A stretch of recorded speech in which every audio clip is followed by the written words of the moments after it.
Guys, welcome back to our channel that is education important. और आज हम discuss करेंगे जो principle of inheritance and variation का चैप्टर जो मैं करा रहा था, वही चैप्टर।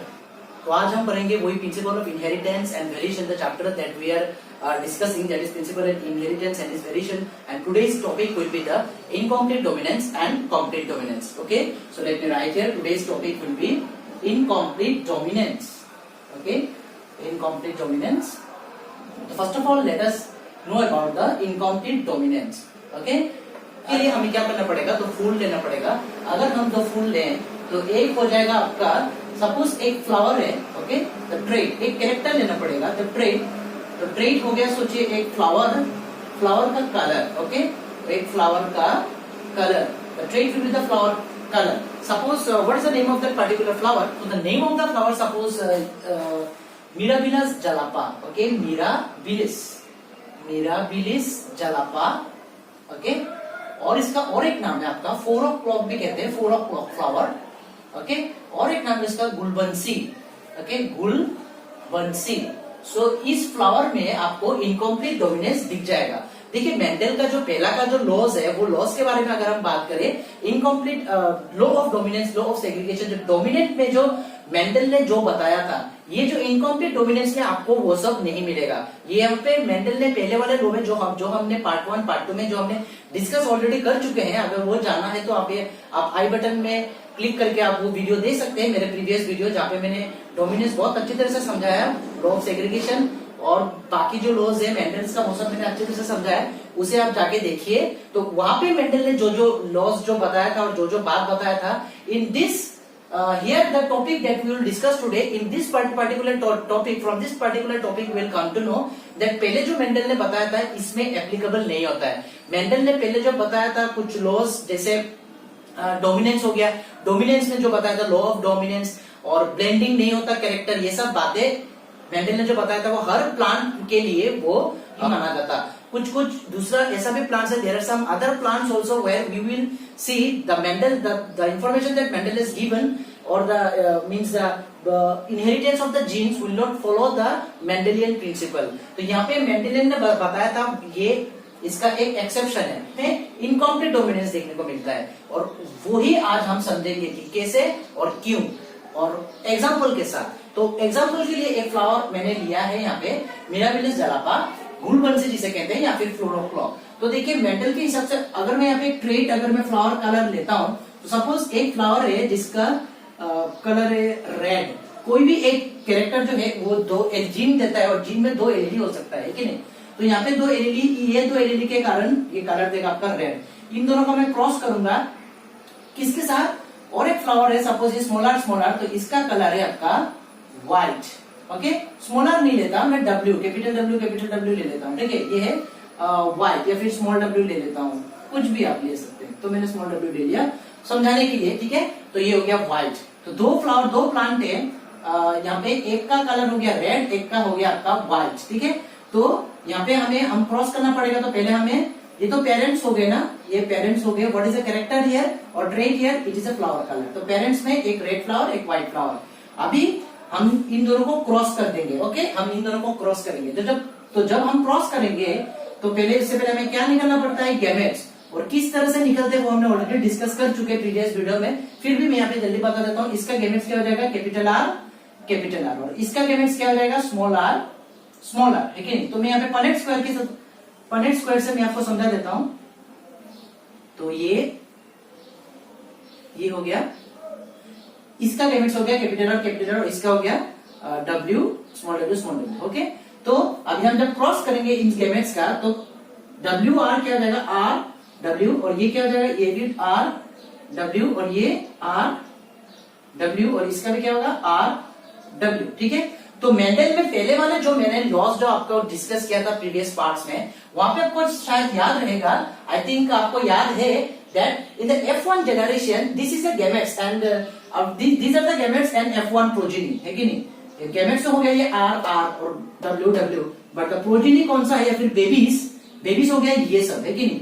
तो आपको भी दिख रहा होगा, आपको जो लॉ ऑफ डोमिनेंस था वहां पे क्या मिला था कि मेंडल ने जो बताया था उस हिसाब से कोई भी एक जीन में दो एलीली होता है। यहाँ पे एक जीन में दो एलीली है, यहाँ पे देखिए ये भी एक जीन है, दो एलीली, यहाँ पे भी दो जीन है, सॉरी एक जीन है, दो एलीली है। तो in this two alleles, okay, one will be dominant and another will be recessive, है कि नहीं? One will be dominant and another will be recessive. तो यहाँ पे ये हो गया आपका रिसेसिव, स्मॉल लिखा है ना मैंने, रिसेसिव। और ये क्या हो गया आपका डोमिनेंट। एक मेंडल के हिसाब से जो मेंडल ने बताया था, तो एक होता है डोमिनेंट जो आपका कैरेक्टर हमेशा दिखा पाएगा, और एक होता है रिसेसिव। अगर वो रिसेसिव डोमिनेंट के साथ है तो अपना वो कैरेक्टर नहीं। अभी जीन क्या करता है, एक अपना एक्सप्रेस करता है, अपना कैरेक्टर दिखाता है। यहाँ पे ये WW क्या कैरेक्टर दिखा रहा है, what is the character that it is showing here, it's character, और what is the character it is expressing here, it is the white colour, okay, it is a white color that it is expressing this gene WW, it is expressing this character, that is a white color. And here the capital R, what it is expressing, it is expressing this particular color, that is a red color, okay. But remember in this condition, in this both parents, ये दोनों parents में ही ये जो partner एलीली में, जो एक gene में जो एलीली होता है, ये हो सकता है कि होमोजाइगस। अगर पार्टनर सेम है तो इसे हम कहते हैं होमोजाइगस कंडीशन, ठीक है ना, होमोजाइगस। और अगर पार्टनर अगर डिफरेंट हो, ठीक है, तो हम इसे क्या कहते हैं, हेटेरो। हेटेरो मीन्स क्या हो जाता है, अलग। होमो मीन्स क्या होता है, होमो मीन्स एक जैसा। तो एक जैसा पार्टनर हुआ तो होमोजाइगस, और अलग अलग हुआ तो हेटेरोजाइगस। तो हमने पेरेंट क्या लिया था, प्योर ब्रीड। जो होमोजाइगस ब्रीड होता है, जो होमोजाइगस जो जिन में एलीली सेम होता है, उसे हम कहते हैं pure breed. So the parents that we have taken here are the pure breeds, okay. So they are in the homozygous condition. तो रिसेसिव एलीली वो अपना कैरेक्टर, वो अगर वो अपना पार्टनर के साथ हो तो ही वो अपना कैरेक्टर दिखा पाता है। रिसेसिव एलीली अगर वो किसी और के साथ हो हाइब्रिड कंडीशन में, वो अपना कैरेक्टर नहीं दिखा पाता है, ठीक है। बट डोमिनेंट एलीली जो है, वो डोमिनेंट एलीली, जैसे यहाँ पे डोमिनेंट एलीली आर, डोमिनेंट एलीली वो मैं पहले वाला बता रहा हूँ, इसके हिसाब से नहीं, जो पहले मेंडल ने जो पहले जो लो बताया था उसके हिसाब से मैं यहाँ पे बता रहा हूँ। मेंडल के हिसाब से पहले जो लो था उसमें क्या होता है कि जो डोमिनेंट एलीली है वो अपना पेरेंट के साथ भी अपना कैरेक्टर दिखा पाता है, और अगर दूसरों के साथ है तो भी वो अपना कैरेक्टर दिखा पाता है। पर रिसेसिव कंडीशन वो जब अपने पार्टनर के साथ रहेगा तभी वो अपना कैरेक्टर दिखाएगा, अगर किसी और के साथ रहा तो नहीं दिखा पाता है। पर डोमिनेंट क्या है कि दोनों के साथ दिखा पाता है कि नहीं। पहला जो हमने लॉ ऑफ डोमिनेंस ये सब पढ़ा था, वहां से हमें ये पता चला था, okay. From that particular loss we came to know this things, okay. That is the dominant allele can express his characters both in its with its partner and with the different partner, and with the different partner also. Suppose dominant allele can show its character in homozygous condition also, can homozygous condition also, and in heterozygous condition also. But you see, the recessive allele can show its character only in the homozygous condition, not in the heterozygous condition. तो ये था पहले वाला Mendel के हिसाब से, है कि नहीं। मेंडल ने बताया था कि एक डोमिनेंट होता है, एक रिसेसिव होता है। जो डोमिनेंट होगा वो अपना कैरेक्टर दिखा पाएगा, अपना जो दूसरा पार्टनर है उसको एक सप्रेस करके वो खुद का अपना कैरेक्टर दिखा देगा। तो हमें F1 ब्रीड में क्या मिला था, सबके सब जो डोमिनेंट है वही दिखाता है कि नहीं। मोनोहाइब्रिड क्रॉस में हमने ऐसा लिया था ना character, capital T, small T और कैपिटल टी, सबके F1 प्रोजेनी में हमें क्या मिला था, लो ऑफ डोमिनेंस में सबके मिला था टॉल, सबके सब टॉल मिले थे। चार प्रोजेनी मिला था, सबके सब टॉल। क्यों? क्योंकि यहाँ पे डोमिनेंट एलीली मिला था, है कि नहीं, सबके सब डोमिनेंट एलीली मिला था। पर यहाँ पे देखिए डोमिनेंट एलीली मतलब F1 पोजीशन में यहाँ पे कैपिटल टी डोमिनेंट है इसलिए ये टॉल हो गया, यहाँ पे कैपिटल टी डोमिनेंट है इसलिए ये भी टॉल हो गया। कैपिटल टी अपना एक्सप्रेस करेगा ना क्योंकि डोमिनेंट है, स्मॉल टी तो रिसेसिव है, लेकिन नहीं हमें पहले वाला लॉ ऑफ डोमिनेंस से ये पता चला था। अगर इसके बारे में अगर आपको समझ में नहीं आ रहा तो मेरा प्रीवियस वीडियो जो है पार्ट 1 वो जाके देखिए, बहुत अच्छे से समझाया मैंने। तो पर यहाँ पे इनकम्प्लीट डोमिनेंस में ऐसा नहीं है। यहाँ पे क्या है कि देखिए ये दो पेरेंट्स मैंने लिया था, दोनों होमोजाइगस में है, और F1 पोजीशन में क्या हुआ, ये हेटेरोजाइगस कंडीशन में है, ये भी हेटेरोजाइगस कंडीशन में, ये भी हेटेरोजाइगस, ये भी हेटेरोजाइगस, सबके सब हेटेरोजाइगस कंडीशन में है। तो प्रीवियसली जो मैंने लॉ ऑफ डोमिनेंस के हिसाब से क्या होना चाहिए था, जबकि capital R, here the capital R is dominant, then according to the previous law all the progenies here should be red, because capital R is showing what character, it is a red character, red color it is showing. So according to the previous Mendel's law all of them should be red color, but here in case of this flower Mirabilis jalapa, okay, in incomplete dominance it will not be red, it will be pink. All of them will be pink. Wait a second, all of them will be pink, neither white nor red, neither white nor red, all of them will be pink. It is an intermediate color between the red and white, okay. ना तो white अपना character दिखा पाया, क्यों नहीं दिखा पाया, और क्यों नहीं दिखा पाए, क्योंकि वो तो रिसीव नहीं, और यहाँ पे ना तो आपका रेड अपना कैरेक्टर दिखा पाया, क्योंकि वो ये इनकम्प्लीट डोमिनेंस, मतलब यहाँ पे डोमिनेंट आर था पर वो अपना कैरेक्टर एक्सप्रेस नहीं कर पाया, दोनों ने ही अपना कैरेक्टर एक्सप्रेस नहीं कर पा रहा, इसलिए इसे कहते हैं इनकम्प्लीट डोमिनेंस। जो डोमिनेंट जो है वो अपना कैरेक्टर नहीं दिखा पा रहा है, तो वो क्या इंटरमीडिएट आया है पिंक। अभी आपको याद होगा कि मैंने पहले जो मेरा वीडियोस था पार्ट 1 में मैंने आपको बताया था कि लो ऑफ डोमिनेंस में क्या होता है। लो ऑफ डोमिनेंस में ये होता है कि एक जनरेशन में, जैसे मैं यही करके आपको दिखाता हूं, यहाँ पे मैंने दो पहले लो ऑफ मोनोहाइब्रिड क्रॉस में लो ऑफ डोमिनेंस में क्या हुआ था, एक कैरेक्टर लिया था मैंने टॉल, और एक मैंने क्या लिया था शॉर्ट, या फिर मैं लूंगा यहाँ पे लिख दूंगा ड्वार्फ, ऐसे लिया था ना। फिर हमने इसका प्रोजेनी निकाला था, गैमेट्स निकाला था, है कि नहीं। तो इसका गैमेट्स क्या हो जाएगा, इसका गैमेट्स हो जाएगा कैपिटल टी। इसका क्या हो जाएगा, इसका हो जाएगा स्मॉल टी, है कि नहीं। तो दीज आर द गैमेट्स। अभी निकलेगा progeny, capital T small T, ये कैपिटल टी स्मॉल टी, ये कैपिटल टी स्मॉल टी, ये कैपिटल टी स्मॉल टी, ऐसा था ना।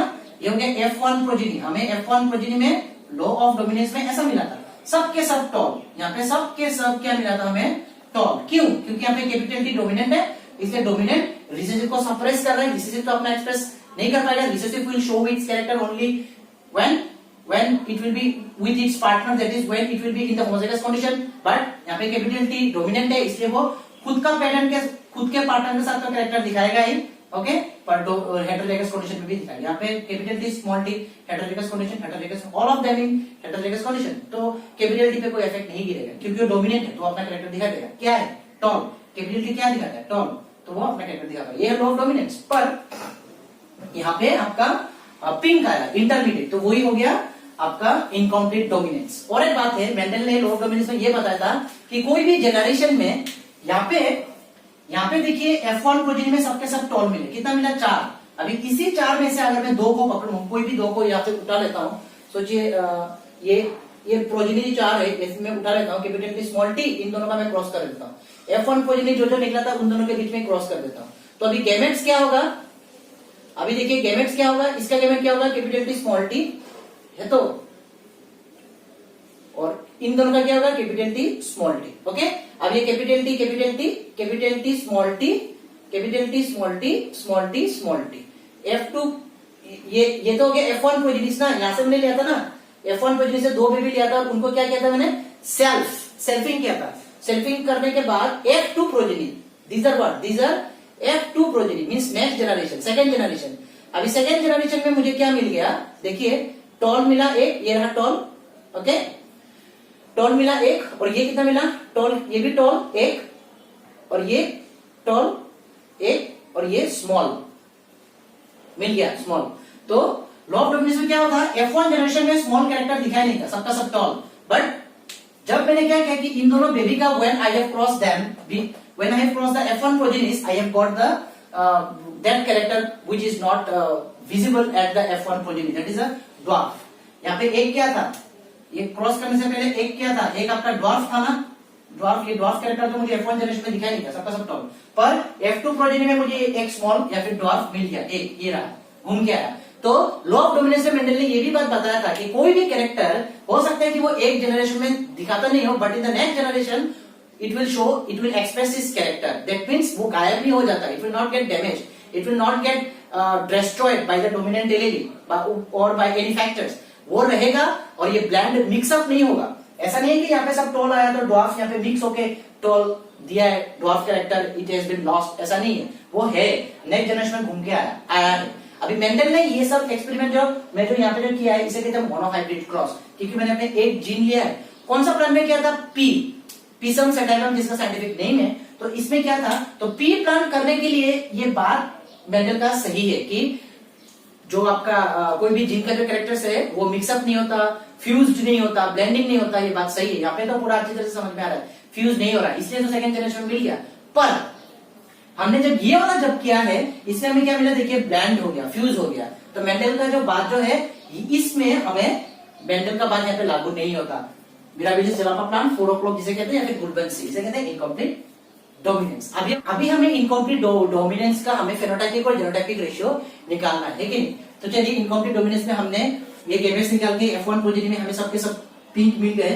नाउ अभी ये दोनों जो F1 प्रोजेनी में जो मिले थे 2 बेबीज, उसका ही हम प्रोजेनी का we will do the selfing. This is a pink flower and this is a pink flower. यहाँ से 2 को उठाइए F1 प्रोजेनी का, तो मैं उठा लिया 2 बेबीज को। इसका क्या है R W, इसका क्या है R W, है कि नहीं? क्रॉस करते हैं। चलिए इसका गैमेट्स क्या हो जाएगा R W और इसका गैमेट्स क्या हो जाएगा सेम, इसे कहते हैं Punnett square. Okay, Punnett square. तो इसका भी क्या हो जाएगा R W, क्रॉस कीजिए कैपिटल R, ये दोनों एक, फिर दोनों से एक, ये दोनों फिर R W, then you take these two W R, that means R W again W W, no? Okay, now you see here, okay, you see from this is the F2 generation, or you can say the F2 progenies, F2 generation और the F2 generation में जो progenies आए हैं उसे F2 progenies कहेंगे।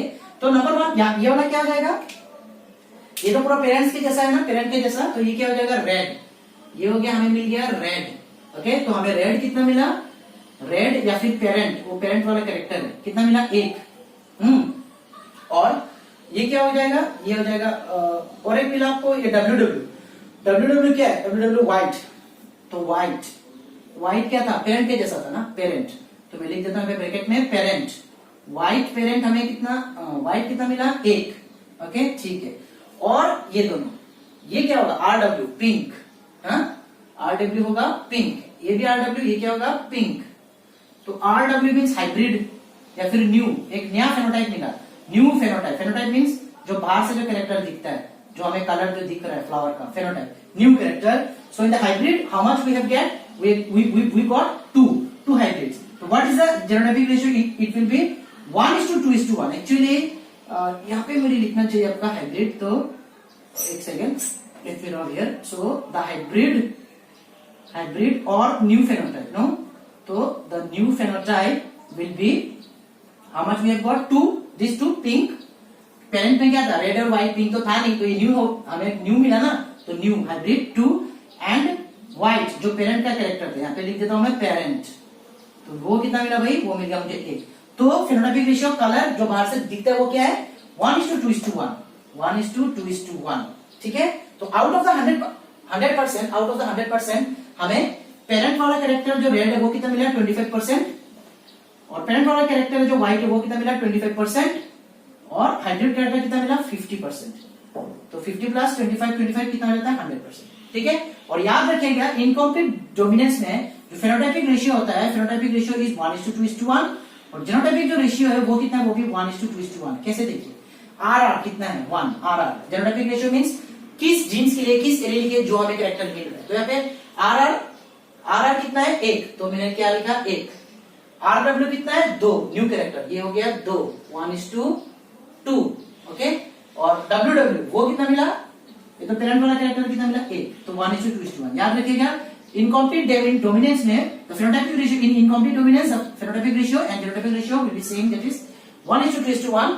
Don't forget it. And the examples is very necessary in which plant, or they will ask you the examples. Okay, so try to remember these examples, very important. Mirabilis jalapa or 4 o'clock or Gulbansi, this thing is also, it can be also seen in another flower, or you can see common name of that particular flower is the snapdragon. Okay, snapdragon, or you can see the dog flower, very important. Try to remember, ये सब आपको याद रखना पड़ेगा. Okay, now we will study the codominance. So to understand the concept of the codominance, we can take the same, you just keep it as the same flower, suppose. Okay, flower color I have taken, and here I will write codominance. No, now we will discussing the codominance. So just इसको same रहने दीजिए, एक flower लीजिए आप, एक है red और एक व्हाइट है। अभी इसका हम गैमेट्स निकाल लेते हैं। इसका गैमेट्स क्या हो जाएगा, it will be capital R and the white flower gametes will be what, it will be W and W, no? So here I will write the W and W. Now you find out the F2 progenies. Okay, I have taken out the gametes, हमने gametes निकाल लिया। Now we need to find out the progenies. How we will find out, just we need to cross it. So here will be capital R, capital W, capital R, capital W, capital R, capital W. Here will be capital R, capital W. Okay, F1 progenies will be, or will be what? It will be अभी Mendel का जो monohybrid cross था उसके हिसाब से तो सबके सब रेड हो जाना चाहिए था ना, कैपिटल आर डोमिनेंट है, रेड हो जाना चाहिए था, पर यहाँ पे भी ऐसा नहीं होगा। कोडोमिनेंस यहाँ पे क्या होगा, इनकॉम्प्लीट डोमिनेंस में क्या था कि नाइदर रेड नाइदर व्हाइट, दोनों का एक intermediate fuse type blend type वो आपका हो गया कौन सा, पिंक। यहाँ पे क्या होगा, यहाँ पे ये होगा कि suppose red flower with white dots, यहाँ पे ऐसा हो जाएगा, सपोज ये रेड फ्लावर है, red flower with white dot, और व्हाइट डॉट मैंने पे व्हाइट लिया ना इसलिए अभी दिखाने जाता हूँ, तो मैं ऐसा दिखा रहा हूँ। Red flower with white dots, दोनों ही अपना कैरेक्टर दिखा पाएंगे। both the genes will show its character, both will act as a dominant here, so it will be red flower w r plus w, red flower with white dots, I'm sorry, okay, so यहाँ पे दोनों ही अपना gene अपना character दिखा पा, white colour भी आ रहा है, रेड कलर भी आ रहा है, so it is known as a codominance. Codominance means both the genes are able to express its characteristics. So here RW में लिख देता हूँ, तो F ऊपर लेने में सबके सब ऐसे मिलेंगे, red flower with white dots, यहाँ पे दोनों ही जीन अपना कैरेक्टर दिखा पा रहा है, तो इसे हम कहते हैं कोडोमिनेंस। इसका और भी एग्जांपल है, जैसे रोन जो कैटल है, रोन एक तरह का कैटल होता है, ROAN, ओके, रोन जो होता है एक तरह का कैटल होता है गाय। यहाँ वहां पे क्या होता है, जैसे आपने देखा होगा कि बहुत सारे गाय ऐसे कि व्हाइट कलर के होते हैं, their whole body is white color but there are some black patches और brown patches, so रोन कैटल में ये देखने को मिलता है जहाँ पे आपको दोनों कलर ही दिख जाता है, ब्राउन कलर भी और या फिर ब्लैक कलर भी और व्हाइट कलर भी, तो ये रोन कैटल में आपको देखने को मिल जाएगा। और एक एग्जांपल है आपका ब्लड ग्रुप, जो ह्यूमन ब्लड ग्रुप होता है, जैसे A B blood group, A B blood group, तो ए और बी दोनों ही अपना एक्सप्रेस कर रहा है कैरेक्टर, ठीक है ना। ए ग्रुप के लिए क्या होता है, IA, IO, तो ए ग्रुप होगा, और बी ग्रुप के लिए IB और IO है कि नहीं, IB और I, तो ये बी ग्रुप होगा। तो यहाँ पे क्या हो जाएगा, ये हो जाएगा ए ग्रुप, ये हो जाएगा बी ग्रुप। अभी इसको मैं समझाने लगा तो दूसरा क्लास ही हो जाएगा, बहुत वो होगा, मतलब अच्छी तरह से हम नेक्स्ट वीडियो में समझेंगे। पर देखिए यहाँ पे IA है और IB है, तो दो एलीली है, दोनों ही अपना कैरेक्टर दिखा पाएगा। जो ब्लड ग्रुप तो क्या हो जाएगा, AB, ठीक है, तो AB हो जाता है ब्लड ग्रुप, तो इसे हम कहेंगे कोडोमिनेंस। कोडोमिनेंस का कारण यहाँ पे IA भी अपना ए दिखा पा रहा है, IB भी अपना दिखा पा रहा है कि नहीं। तो यहाँ पे लेकिन IO नहीं दिखा पा रहा है, बस IA डोमिनेंट है तो A दिखा पा रहा है, IB डोमिनेंट है तो B ब्लड ग्रुप है कि नहीं, IA डोमिनेंट है तो A blood group, IA IB दोनों ही डोमिनेंट है तो दोनों ही दिखा। ये भी एक एग्जांपल है कोडोमिनेंस का, ये भी एक एग्जांपल है रोन फार जो कैटल में दिखता है, वो भी it is also a codominance example, and here also it is a example of codominance. So here also you will get the same ratio, that is 1:2:1, the phenotypic ratio, and the genotypic ratio will be same, that is the 1:2:1. अगर F1 progeny अगर आपको निकालना है तो आप निकाल सकते हो, सेम प्रोसेस है, आप करके देख लीजिएगा, आपको पता चलिए होगा। अगर आपने ऑलरेडी मेरे आगे वाले वीडियोस या फिर आपको अगर कॉन्सेप्ट डोमिनेंट रिसेसिव अगर कॉन्सेप्ट पता होना पड़ेगा। अगर आपको रिसेसिव क्या है, रिसेसिव जीन्स में कितना एलीली रहता है, एलीली क्या है, एलीली किस तरह से अपना कैरेक्टर दिखाता है, how they show their characters in a particular gene, how many alleles are there, what is dominant allele, what is recessive allele, what are the monohybrid cross, what is the dihybrid cross, what is trait. If you don't know this thing then you will find it difficult. तो first of all you need to understand all those previous concept, after that you will be able to understand these things. So I think that you have liked this video, and if there is any confusion then you can ask me in my comment box, and if you like the video then don't forget to like, share and subscribe.